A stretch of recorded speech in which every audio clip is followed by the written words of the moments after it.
Hello বন্ধুরা, good morning. তোমরা সবাই কেমন আছো? আশা করি অনেক অনেক ভালো আছো, সুস্থ আছো, আর আমরাও ভালো আছি। তো আজকেও আমি চলে এসেছি আমার বাপের বাড়িতে। তো কী করবো বলো, বাড়িতে ভালো লাগে না, ওই জন্য চলে আসি। আর ছেলে তো স্কুল থেকে ডাইরেক্ট এখানে এসেছিলো, তো আমিও ভাবলাম আসি। তো আমাকে আমার হাজব্যান্ড আবার দিয়ে গেল। তো আজকে এখান থেকেই আমার ভিডিওটা স্টার্ট করছি। আশা করি তোমাদের ভালো লাগবে। ভালো লাগলে অবশ্যই লাইক, শেয়ার এবং সাবস্ক্রাইব করে দিও। আর পাশে থাকা বেল আইকনটি অবশ্যই প্রেস করে দিও। তো চলো আজকে ভিডিওটা শুরু করা যাক। আর এখানে হচ্ছে রান্না, এখানে পমফ্রেট মাছ ভাজা হচ্ছে, এখানে যে ভেজে কথা তুলেছে, মা রান্না করছে, মশলা করতে গেছে।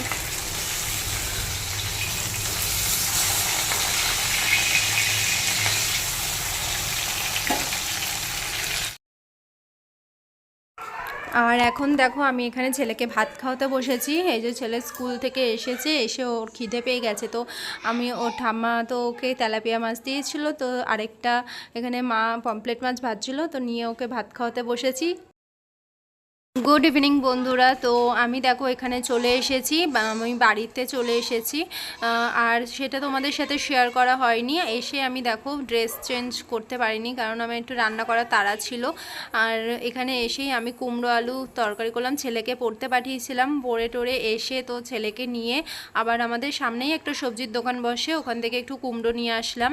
নিয়ে এসে তো কুমড়ো আলুর তরকারি করব, আর হচ্ছে তোমার রুটি করব আজকে। তো আমার হাজব্যান্ড বললো আজকে রুটি খাবে, আর অনেক দিন ধরেই একটু আটা ছিল ঘরে, তো আমার তো রুটিটা সেরকম খাওয়া হয় না, যার জন্য আটাটা রয়ে গেছে। ভাবলাম আজকে একটু রুটিটা করে নিই, নাহলে আটাটা নষ্ট হয়ে যাবে, অনেক দিন হয়ে গেলে পোকা হয়ে যায় যেহেতু, এই জন্য।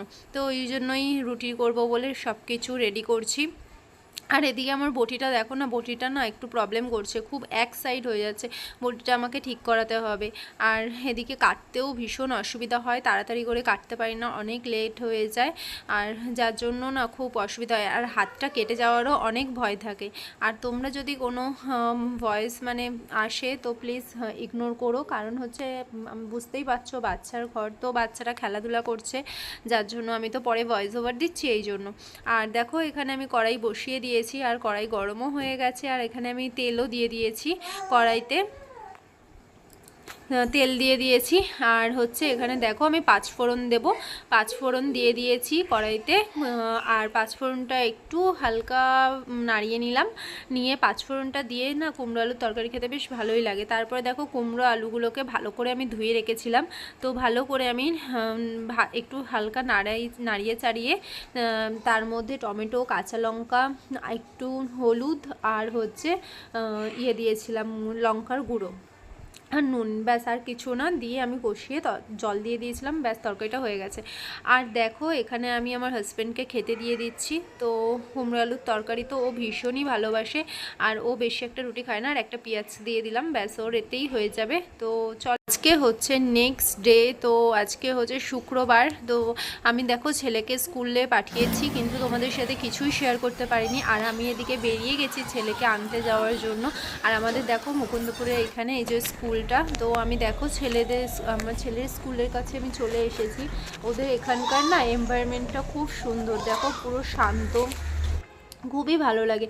আর আমার ছেলের ছুটিও হয়ে গেছে, এদিকে আমরা যাব হচ্ছে একটু ব্যাংকে, আমি যার জন্য আমার বোনকে ডেকেছিলাম যে তুই একটু আসবি, কারণ আমার ছেলে না ব্যাংকে গেলে খুবই বিরক্ত করে, আমাকে কোনো কাজ করতে দেবে না, যার জন্য ওকে ডেকেছিলাম। তো আমরা দাঁড়িয়ে রয়েছি আজকে অনেকক্ষণ ধরে সরি, বাসের জন্য দাঁড়িয়ে আছি। আর এই যে তোমাদেরকে একটু দেখালাম আশপাশ, আমরা অনেকক্ষণ ধরে দাঁড়িয়ে রয়েছি বাসের জন্য, কিছুতে বাসও পাচ্ছি না, অটোও পাচ্ছি না। এই সাইডটা দিয়ে গেলে না, অজয়নগর হয়ে গেলে আমার ভীষণই অসুবিধা হয়, কেন আমি কিছুই পাই না, অটো বাস কিচ্ছু পাওয়া যায় না, যার জন্য অনেকক্ষণ ধরে ওয়েট করছি। তো তোমাদের সাথে একটু শেয়ার করলাম, দেখো কতক্ষণ ধরে দাঁড়িয়ে আছি।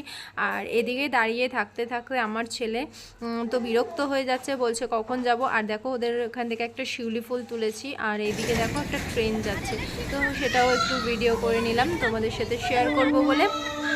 আর এদিকে দেখতে দেখতে দেখো বাসও চলে এসেছে, আর আমরা বাসের জন্য ওয়েট করে করে এতক্ষণ পরে বাসটা আসলো। আর আমার ছেলে না অটোতে মোটেও যেতে চায় না, সবাই চলে গেছে, দেখো শুধু আমরাই দাঁড়িয়ে আছি। আর আমরা হাঁটতে হাঁটতে অনেকটা এদিকে এগিয়ে এসেছিলাম, তো যার জন্য আমার ছেলে বলছিল দেখো মা, আমরা হাঁটার পরেই বাসটা চলে আসলো। আর এই যে বাস চলে এসেছে, তো আমরা উঠে গেলাম বাসে। আর এদিকে আমি ব্যাংকে চলেও এসেছি, আর যেহেতু আমার হাতে ব্যথা, তো আমি লিখতে পারছিলাম না, যার জন্য বোনকে বললাম তুই একটু ফর্মটা ফিল আপ করে দে। তো এরপরেই আমি একটু ভিডিওটা করে নিলাম। তো দেখো এখানে ব্যাংকের বাইরেই একটু স্পেস আছে, তো সেখানে দুটো সোফা পাতা আছে, ওখানেই আমরা বসেছিলাম। আর এদিকে তোমাদের সাথে শেয়ার করব বলে একটু তোমাদেরকে শেয়ার করে দিলাম। আর দেখো এখানে আমরা বাড়ির কাছাকাছি চলেও এসেছি। আর এটা হচ্ছে আমাদের মুকুন্দপুরের পুজো। তো এই বছর না আমার খুবই ভালো লেগেছে, সুন্দর মানে ছোট্টর মধ্যে কিন্তু ভালোই থিমটা করেছে, খুব সুন্দর করেছে থিমটা। আর দেখো সিংহাসন দিয়ে লক্ষ্মী ঠাকুর, গণেশ ঠাকুর এই মূর্তি দিয়ে আর তুলসীর মন্দির দিয়ে তৈরি করেছে, খুবই সুন্দর। আর আমার ছেলেকে একটা দিকে আইসক্রিম কিনে দিয়েছি, তো সেটাই খাচ্ছে। তো আজকের মতো ভিডিওটা আমি এই পর্যন্তই রাখছি। ভালো লাগলে অবশ্যই লাইক, শেয়ার এবং সাবস্ক্রাইব করে দিও। আর তোমরা অবশ্যই আমাদের মুকুন্দপুরে পুজোটা দেখতে এসো, আশা করি তোমাদেরও ভালো লাগবে। আর এদিকে দেখো তোমাদেরকে তো দেখিয়ে দিলাম, আর এখানে কিন্তু মেলাও বসেছে, মেলাও হবে এখানে। তো তোমাদেরকে আরও কাছের থেকে দেখিয়ে দিলাম। আর উপরের চূড়াটা তো খুবই সুন্দর হয়েছে। তো চলো আজকের মতো ভিডিওটা এই পর্যন্ত, বাই বাই।